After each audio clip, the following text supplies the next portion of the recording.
मंगलवार को विधानसभा में प्रस्तुत समान नागरिक संहिता विधेयक 2 दिन तक चली चर्चा के बाद पारित किया गया।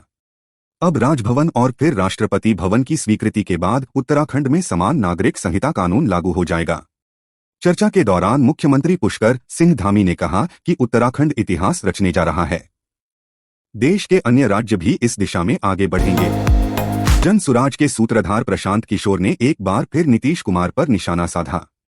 पीके ने कहा कि नीतीश कुमार ने पिछले 10 सालों में 7 बार पलटी मारी है। इसके लिए राजद और बीजेपी दोनों जिम्मेवार हैं। प्रशांत किशोर ने यह भी कहा कि आने वाले विधानसभा चुनाव में बिहार की जनता इन दलों को सबक सिखाने का काम करेगी। एनसीपी में विवाद का अंत होने के बाद शरद पवार गुट को नया नाम मिला है। चुनाव आयोग ने बुधवार को शरद पवार गुट को राष्ट्रवादी कांग्रेस पार्टी शरद चंद्र पवार नाम दिया है। इससे पहले चुनाव आयोग ने मंगलवार को अजित पवार गुट को असली राष्ट्रवादी कांग्रेस पार्टी करार दिया था। अजित पवार को एनसीपी का नाम और चुनाव चिन्ह दिया गया था। बिहार के मुख्यमंत्री नीतीश कुमार ने बुधवार को दिल्ली में बीजेपी की टॉप लीडरशिप से मुलाकात की। नीतीश कुमार सबसे पहले पीएम मोदी से मिले, उसके बाद अमित शाह और फिर बीजेपी के राष्ट्रीय अध्यक्ष जेपी नड्डा से मिले। जेपी नड्डा से मुलाकात के बाद नीतीश कुमार ने मीडिया में बड़ा बयान दिया। उन्होंने एनडीए को फिर से ज्वाइन करने पर प्रतिक्रिया दी। दिल्ली आबकारी नीति घोटाला से संबंधित मनी लॉन्ड्रिंग मामले में आम आदमी पार्टी आप के नेता संजय सिंह की जमानत याचिका दिल्ली हाई कोर्ट ने बुधवार को खारिज कर दी। 31 जनवरी को अदालत ने दोनों पक्षों को सुनने के बाद अपना निर्णय सुरक्षित रख लिया था। संजय सिंह की तरफ से तर्क दिया गया था कि वह पिछले 3 महीने से हिरासत में हैं। Article 370 trailer release date. अदाकारा यामी गौतम कुछ समय बाद फिल्म आर्टिकल 370 में नजर आने वाली हैं। डायरेक्टर आदित्य सुहास जाम्भले के निर्देशन में बनी इस फिल्म को फैंस में तगड़ा हाइप देखने को मिल रहा है।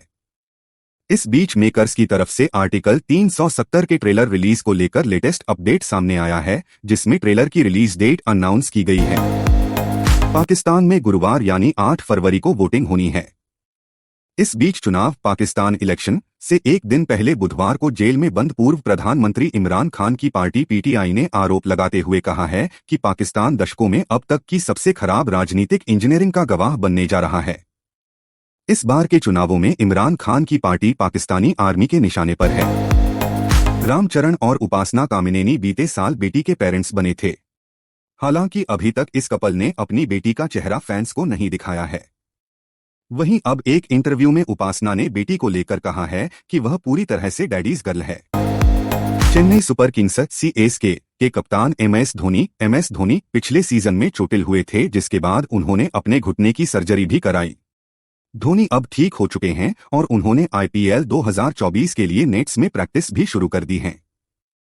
माही की तस्वीरें तेजी से वायरल हो रही है, जिसमें वह पीले पैड पहनकर हाथ में बल्ला थामे जोरों शोरों से प्रैक्टिस कर रहे हैं।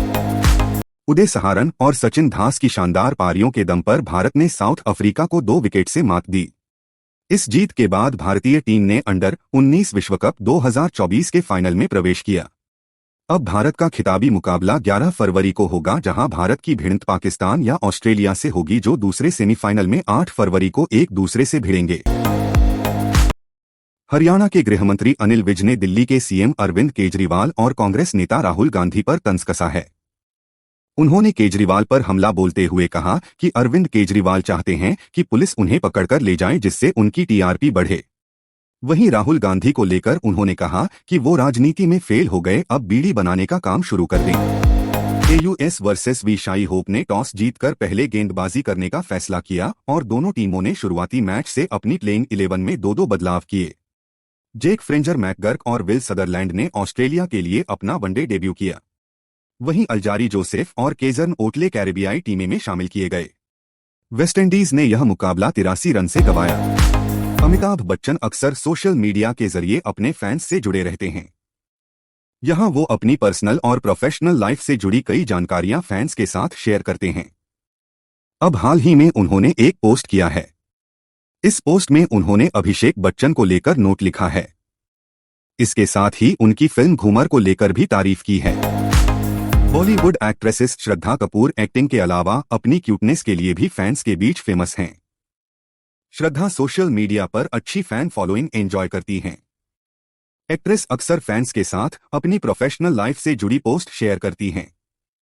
इस बार उन्होंने एक ऐसी पोस्ट शेयर की है जिसके बाद उनकी शादी के चर्चे शुरू हो गए। बिग बॉस 17 के बाद इसके कॉन्टेस्टेंट इंटरव्यू दे रहे हैं और अपने 3 महीने के अनुभव को बाहर आकर सबके साथ शेयर कर रहे हैं।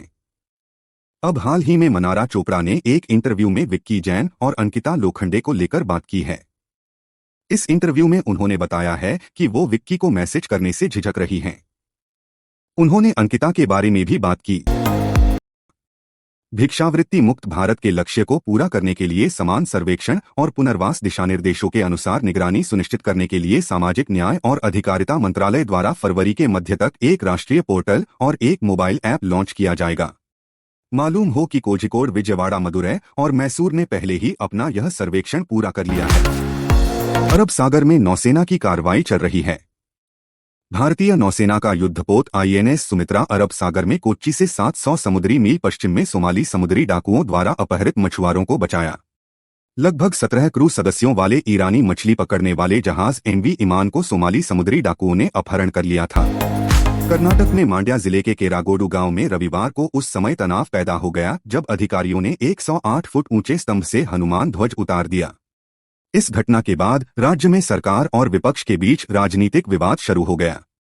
सिद्धारमैया ने BJP और JDS पर हमला बोला। उन्होंने विपक्षी दलों पर लोगों को भड़काने की कोशिश करने का आरोप लगाया।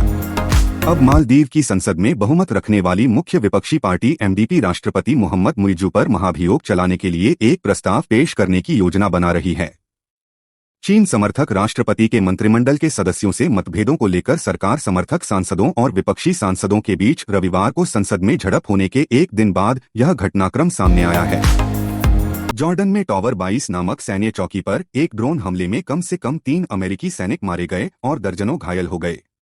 एक अमेरिकी अधिकारी ने कहा कि यह हमला मध्य रात्रि में सीरिया सीमा के निकट एक छोटी चौकी टावर 22 पर किया गया है। सैनिकों के आवासीय ठिकानों में ड्रोन हमला हुआ जिससे बड़ी संख्या में सैनिक घायल हुए हैं। पुतिन को राष्ट्रपति चुनाव में एक नेता बड़ी चुनौती पेश करने को तैयार है जिसे हजारों रूसी भी समर्थन दे रहे हैं।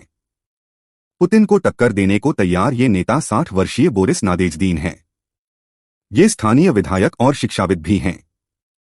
आगामी राष्ट्रपति चुनाव में राष्ट्रपति व्लादिमीर पुतिन के खिलाफ वे बड़ी चुनौती खड़ी कर सकते हैं। विदेश कार्यालय ने कहा कि अतिरिक्त विदेश सचिव राह हयात ने रविवार देर रात नूर खान हवाई अड्डे पर अब्दुल्लाहियन का स्वागत किया। यह यात्रा ईरान द्वारा पाकिस्तान सीमा क्षेत्र पुंजगुर के अंदर आतंकवादियों के कथित ठिकानों को एक तरफा निशाना बनाए जाने के बाद हो रही है। विदेश मंत्री अब्दुल्लाहियन विदेश मंत्री जिलानी के साथ गहन बातचीत करेंगे और प्रधानमंत्री अनवारुल हक काकर से मुलाकात करेंगे। इंग्लैंड के खिलाफ 5 मैचों की सीरीज में भारत को दोहरा झटका लगा है। सरफराज खान को टीम इंडिया में डेब्यू करने का मौका मिला है। KL राहुल और रवींद्र जडेजा टीम से बाहर हो गए हैं। इस बीच सरफराज की डेब्यू पर X पर लोगों ने खुशी जताई है और खिलाड़ी को बधाई दी है। दूसरे टेस्ट मैच के आगाज से पहले भारतीय टीम को दोहरा झटका लगा है। टीम के स्टार ऑलराउंडर रवींद्र जडेजा और KL राहुल विशाखापट्टनम में खेले जाने वाले दूसरे टेस्ट से बाहर हो गए हैं। जडेजा को हैमस्ट्रिंग इंजरी के चलते बाहर होना पड़ा है, जबकि राहुल भी पूरी तरह से फिट नहीं हैं। इन दोनों की जगह पर सरफराज सौरभ और वॉशिंगटन सुंदर को टीम में शामिल किया है। ILT20 इंटरनेशनल लीग टीमें MI अमीरात का मुकाबला अबू धाबी नाइट राइडर्स से हुआ। इस दौरान MI ने पहले गेंदबाजी करने का फैसला किया। ट्रेंट बोल्ट ने नाइट राइडर्स की पारी के दौरान एक हाथ से शानदार कैच लपका जो सोशल मीडिया पर जमकर वायरल हो रहा है। बोल्ट ने एक लंबी डाइव लगाकर जमीन पर रोल होते हुए ये कैच लिया। बिग बॉस 17 की ट्रॉफी तक का सफर मुनव्वर फारूकी के लिए मुश्किलों भरा रहा। उनकी पर्सनल लाइफ की नेशनल टीवी पर धज्जियां उड़ गई।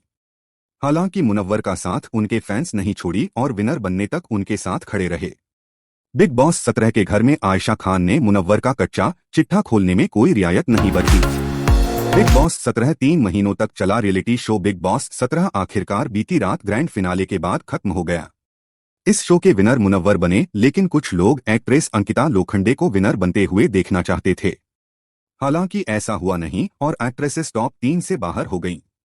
अंकिता के विनर न बनने पर सलमान खान भी हैरान हो गए। अरबाज खान 24 दिसंबर को अपनी गर्लफ्रेंड शूरा खान के साथ दूसरी बार निकाह किया। अरबाज जब से दोबारा दूल्हा बने हैं तो से उनकी चर्चा हो रही है। अब ये चर्चा देर रात बिग बॉस सीजन 17 के ग्रैंड फिनाले स्टेज पर भी हुई।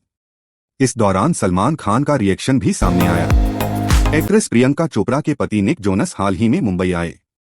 बीती रात मुंबई से रवाना होते हुए निक जोनस को एयरपोर्ट पर रोक दिया गया। सोशल मीडिया पर निक और उनके भाइयों का वीडियो वायरल हो रहा है। वीडियो में वह टर्मिनल के बाहर खड़े दिखाई दिए। जानिए उन्हें और उनके भाइयों को क्यों रोका गया। फिल्म फेयर अवार्ड 2024 में सितारों का मेला लगा। 27 और 28 जनवरी को इस कार्यक्रम का पहली बार आयोजन गुजरात के गांधीनगर में किया गया। रणबीर कपूर से लेकर बड़े बड़े सितारों ने जहां अपने परफॉर्मेंस से हर किसी का दिल जीता, तो वहीं 12th फेल का इस अवार्ड फंक्शन में बोलबाला रहा।